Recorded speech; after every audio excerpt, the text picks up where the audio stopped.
오늘 네 번째 시간 이사야서, 우리 하나님께서 이사야를 부른 상황에 대해서 함께 살펴보면서 은혜 나누기를 원합니다. 이사야 같은 경우는 환상 중에 하나님을 뵙습니다. 환상 중에 하나님을 뵙는데 오늘 본문의 말씀에 보면 그 때가 언제인가, 여러분 부를 때 그 때는 매우 중요한 것 같아요. 하나님께서 아브라함을 부를 때, 모세를 부를 때, 여호수아를 부를 때 그때가 있어요. 그때에 필요한 사람을 부르시죠. 그렇다면 여기 이사야는 하나님께서 언제 부르셨습니까? 그때를 이야기하는 것이 여기 바로 우시야 왕이 죽던 때라는 말입니다. 이 우시야 왕이 죽던 때, 우시야 왕은 어떤 왕이었지요? 여러분, 우시야 왕은 정치적으로 볼 때에, 국제 정세에서 볼 때에 굉장히 강력한 왕이었고요, 힘이 있는 왕이었어요. 근데 문제는 이 우시야 왕이 힘이 세지다 보니까 너무 교만해져서 성전의 일까지도 자기 손아귀에 넣으려고 했어요. 그래서 제사장만 분향할 수 있는데 자기가 분향하겠다고 들어갔다가 문둥병이 발하여 후원에서 갇혀 지내는 그런 말년을 보냈던 왕이었습니다. 후원에 갇혀 지냈지만 그럼에도 불구하고 우시야 왕은 영향력이 있었어요. 왕이 살아있는 동안에는 그래도 유다라고 하는 나라가 힘이 있었습니다. 그런데 우시야 왕이 죽던 해에 여러분 주변 정세는 급격하게 이 유다라고 하는 나라에 불리하게 돌아가기 시작합니다. 이때에 메소포타미아 지역에서는 아수르라고 하는 나라가 대제국을 이룹니다. 최초의 대제국이에요. 메소포타미아 지역 전체를 아우르는 큰 나라가 되면서 이 서쪽에 있었던 북쪽의 이스라엘, 남쪽의 유다, 그리고 좀 더 북쪽에 있는 아람이라고 하는 나라, 시리아지요, 아람이라고 하는 나라, 이런 작은 나라들이 굉장한 위기감을 가지고 있을 때였습니다. 이 국제 정세를 바라볼 수 있는 눈이 있는 사람은 큰일 났다, 우리나라가 언제 망할지 모르겠다, 이사야는 그걸 느끼고 있었던 겁니다. 느끼는 이유가 뭐냐면 나라를 위해서 기도하기 때문에 그래요. 민족을 위해서 기도하기 때문에 그게 보이는 겁니다. 그런데 이 국제 정세뿐만 아니라 내부적으로는 어떤 일이 있어요? 내부적으로는 우상숭배, 죄악들, 이 악이 관영해서 하나님의 심판이 곧 다가올 거라고 하는 그런 위기를 이 선지자들은 느끼고 있었던 겁니다. 이사야 선지자가 활동하던 그 시기에 여러 선지자들이 같이 활동하고 있었어요. 미가 선지자, 아모스 선지자, 이런 선지자들이 함께 활동하던 그런 시기입니다. 북쪽 이스라엘도 마찬가지고 남쪽 유다도 여러분 그들의 죄악이 너무너무 극심했어요. 하나님이 그냥 두지 않을 거라고 하는 그런 느낌이 백성들조차도 느끼고 있었던 겁니다. 그러니 늘 하나님을 묵상하고 하나님의 말씀을 묵상하고 그 나라를 걱정하는 예언자들의 눈에는 하나님의 진노가 곧 임할 거라고 하는 그런 두려움이 있었던 겁니다. 자, 오늘 우리 시대를 한번 보시죠. 경제적으로 우리나라 잘 사는 나라입니다. 정말 잘 사는 나라예요. 근데 여러분 조금만 내면에 들어가 보면 화이트 칼라 범죄뿐만 아니라 여러분 에이즈라든지 또 동성애로 인하여 발생하는 많은 문제들, 또 여러 곳에서 지금 강력하게 이 사회를 흔들어 놓고 있는 것이 뭐냐면 마약입니다.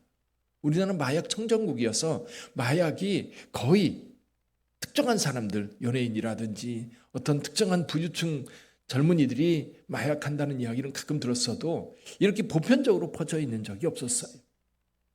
마약 문제, 또 북한과의 관계, 주변국들과의 관계, 언제 우리나라가 망해도 여러분 이상하지 않은 그런 상황 속에 있어요. 중국이나 일본이나 미국이나 러시아나 또 북한 같은 경우 지금 끊임없이 무기를 생산해서 러시아와 그리고 이 팔레스타인 사람들에게 공급해주고 있는 상황이에요. 이번에도 팔레스타인 하마스가 이스라엘에 쏜 상당히 많은 미사일들이 북한에서는 오간 것이라고 하는 증거들이 여러 곳에서 발견되고 있어요. 근데 여러분, 하마스가 이스라엘 기습 공격했습니다. 5천 발이 넘는 미사일을 쏘았는데, 여러분, 북한은요 우리나라로 장사포라든지 이런 것을 쏠 수 있는 준비가 완벽하게 되어 있어서 언제 이런 일이 발생해도 이상하지 않을 그런 상황 가운데 우리가 놓여 있어요. 그럴 때 정말 나라가 걱정되고 정말 백성들이 걱정되는 그런 상황 속에서 이사야가 성전에서 하나님 앞에 깊이 기도하고 있었어요. 그때 하나님께서 환상 중에 나타났던 겁니다. 그 모습이 어떻습니까? 주께서 높이 들린 보좌에 앉으셨는데 그 옷자락이 이 성전 안에 가득합니다. 근데 그 주변에 이 스랍 천사들이 하나님을 모셔 선 것을 봅니다. 날개가 6이 있는데 두 날개는 얼굴을 가리고 두 날개로는 발을 가리고 두 날개로는 날면서 노래합니다. 거룩하다, 거룩하다, 거룩하다. 여러분, 이 노래소리가 울릴 때에 성전 문지방이 요동하고 그리고 성전에는 연기가 가득했다 있습니다. 그때 그 거룩한 광경을 바라보았던 이사야, 순간 자기의 죄가 그대로 드러나는 거예요. 여러분, 저와 여러분들이 거룩한 성전에 들어가면 우리의 죄악, 우리의 초라함이 그대로 드러나요. 여러분, 이 땅에 살면서도요 그런 것 같아요. 우리가 평범하게 사는 사람들이 정말 우리가 상상치 못하는 부유한 사람들을 만났을 때, 또는 정치 권력이 정말 이 국가 중심에 있는 사람들을 만날 때, 지식에 있어서 세계적인 석학들을 만났을 때, 예를 들면 이런 거예요. 우리가 바둑을 둡니다. 바둑을 5급, 10급 둔다고 그래요. 그런데 프로 구단을 만나면 게임도 안 되고요. 거기에 말 꺼내지도 못하지요. 인간 사회에서도 그런데 인간이 거룩한 하나님을 뵀을 때 어떻겠어요? 그래서 이사야는 즉각 이런 고백을 합니다. 우리 5절 한번 볼까요? 5절 읽어보지요. 그때에 내가 말하되 화로 나하여 망하게 되었도다. 나는 입술이 부정한 사람이요 나는 입술이 부정한 백성 중에 거주하면서 만군의 여호와이신 왕을 배웠음이로다. 그때 천사가 제단 숯불을 가져다가 그 입술에 대면서 말합니다. 이제 이것이 내 입에 닿았으니 내 악이 제하여졌고 내 죄가 사하여졌느니라. 죄사함을 받았을 때 하나님의 음성을 들어요. 어떤 하나님의 음성이었지요? 8절 한번 읽어봅니다. 같이 읽어봅니다. 내가 또 주의 목소리를 들으니 주께서 이르시되 내가 누구를 보내며 누가 우리를 위하여 갈꼬 하시니 그때에 내가 이르되 내가 여기 있나이다 나를 보내소서 하였더니. 여러분, 주님께서 내가 누구를 보내며 누가 우리를 위하여 갈꼬, 그 소리를 여러분이 들었다면 여러분들은 어떻게 반응하시겠습니까? 제가 상상해 봤어요. 거룩한 성전에 하나님께서 계신데 그 하나님이 근심하시는 거예요. 내가 누구를 보내며 누가 우리를 위하여 갈꼬. 내가 그 소리를 들었다면 저도 무의식 중에 그렇게 얘기할 것 같아요. 주여, 내가 여기 있습니다. 나를 좀 보내주세요. 왜 그러냐면요, 이 거룩한 하나님 앞에서 내가 다른 말, 주님 저는 아니지요, 저는 안 갈 거예요, 저한테 말씀하지 마세요. 어제도 MZ세대가 이 업무를 시키면, 일을 시키면 꼭 묻는다고 그랬잖아요. 왜요? 내가요? 지금요? 근데 그 거룩한 하나님 앞에서 이 말을 할 수 있을까요? 여러분, 거룩한 하나님 앞에서 이런 말 자체가 안 나옵니다. 거룩한 하나님 앞에 섰을 때 거기에서 내가 못한다고 얘기를 해요? 오늘 핵심이 그겁니다. 핵심이 우리를 부르시니까 누구냐라는 거예요. 우리를 불러 주의 일을 시키는 자가 누구냐라는 거예요. 그분에 대한 인식이 분명하면 우리는 그가 무슨 일을 시키든 갑니다. 그의 부름, 그분이 부름. 사랑하는 성도 여러분, 그래요. 오늘 핵심은 누가 우리를 불렀느냐는 거예요. 이사야 선지자는 그걸 봤어요. 성전에 가득한 그의 영광이 충만했던 그 여호와 하나님, 그 하나님께서 이사야를 부를 때 주여 내가 여기 있습니다. 나를 보내소서라고 말하지 않을 수 없었던 거예요. 우리는 평범하게 교회 안에서 주의 일을 행할 때에 목사님을 통해서 아니면 성도들 서로 권합니다. 집사님께서 이거 하면 어때요? 집사님께서 이번에 구역장 맡으면 어떻겠어요? 교회 학교 할 사람이 아무도 없는데 집사님 그래도 경험이 있잖아요. 교회 학교 교사 좀 같이 하면 어떨까요? 우리는 그것을 누구의 이야기로 들어요? 동료 집사님의 이야기로, 우리 장로님의 이야기로, 목사님의 이야기로 들으니까 그냥 쉽게 생각하는 거예요. 해도 되고 안 해도 되고.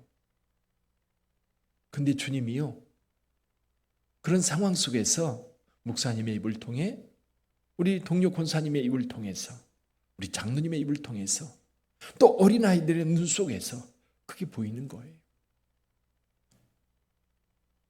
그냥 단순히 적어도 여러분 세상에서 내가 뭘 할까 고민할 때는 몰라도 적어도 주님의 몸된 교회에서 주의 일을 행하고자 할 때, 그리고 여러분들의 마음속에 이것은 주님의 일이야.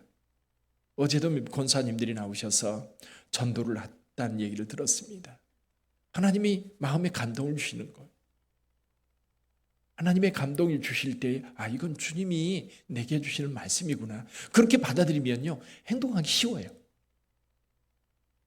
여러분 여기 이사야를 하나님께서 불러서 뭐라고 말씀하시는지 잘 보세요. 여기 여호와께서 이르시되 가서 이 백성에게 이르기를 말하라는 거예요. 그런데 하나님께서 뭐라고 말씀하시느냐 하면 이 백성의 마음을 둔하게 하며 그들의 귀가 막히고 그들의 눈이 감기게 하라는 거예요. 그래서 깨닫지 못하게, 보지 못하게, 듣지 못하게 하라는 거예요.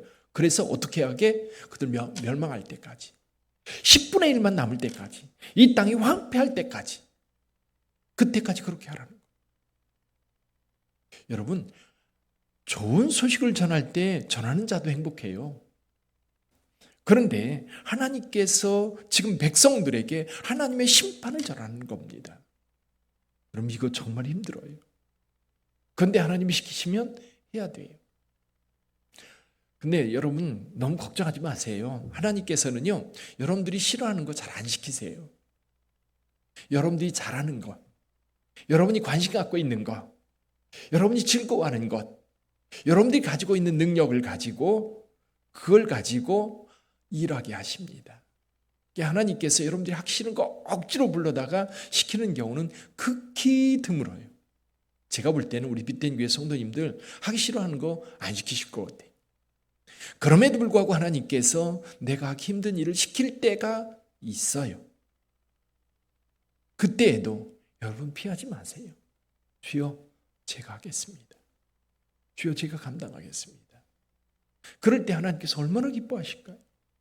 우리 하나님께서 누군가를 보내야 되는데, 누군가 이걸 감당해야 되는데, 그래서 우리는 늘 그런 마음이 있잖아. 목사님 그건 다른 권사님한테 맡기세요. 그거는 저 사람이 하면 더 좋을 것 같아요. 그렇게 이야기할 때가 얼마나 많아요. 근데 오늘 기억할 건 그겁니다. 우리를 부르신 분이 누구냐? 우리에게 일시키는 분이 누구냐? 우리를 불러 복 주시려고 하는 분이 누구냐? 그분의 부름이 있다면 여러분 우리는 정말 아무 대답 없이 그냥 가는 거예요. 유럽에서 있었던 일입니다. 다른 나라에서 이제 귀한 귀족으로 어떤 직임을 맡은 분이 계셨어요. 그래서 옆에 나라 프랑스 국왕이 이탈리아에 있는 이 귀족들을 행사에 초청을 했습니다. 초청을 했는데 이제 이 귀족은 당연하게 가는 걸로 알고 기다리고 있었습니다. 그리고 이제 때가 되어서 왕궁으로 찾아갔어요. 그랬더니 왕궁의 반응이 좀 이상한 거예요. 들어갈 때부터 이상해서 왜 그런가 봤더니 초대받은 손님 명단에 없는 거예요. 그래서 자기는 분명히 왕의 초대를 받았다고 확신을 하고 왔는데 정작 와서 보니까 자기 초청자 명단에 없는 겁니다. 그래서 왜 내 명단이 없느냐? 나는 왕의 초청을 받았다. 그리고 초청장을 가지고 보여주는 거예요. 그러니까 이제 왕궁이 발칵 뒤집어진 겁니다. 아니, 이 사람 초청도 안 했는데, 초청장을 가지고 있는데 왜 이 사람 명단이 없지? 근데 이제 왕 앞에 나갔습니다. 왕이 이제 이렇게 이야기를 하는 겁니다. 초청장을 보내면 반드시 답신을 해야 된다는 거예요. 내가 참석합니다. 그렇게 얘기를 하는데 이 귀족이 왕에게 뭐라고 얘기해요? 이렇게 얘기합니다. 왕의 초청에는 대답이 필요 없습니다. 당연히 가는 거지. 아니, 왕이 초청했는데 제가 갈게요. 아니요, 저 바빠서 못 갑니다. 그건 신하의 태도가 아니라는 거예요. 오늘도 저와 여러분들이 우리 전능하신 하나님께서 우리를 부르신다면 그 마음으로 주의 일에 행하시기를 주님의 이름으로 축원합니다. 우리 기도하겠습니다.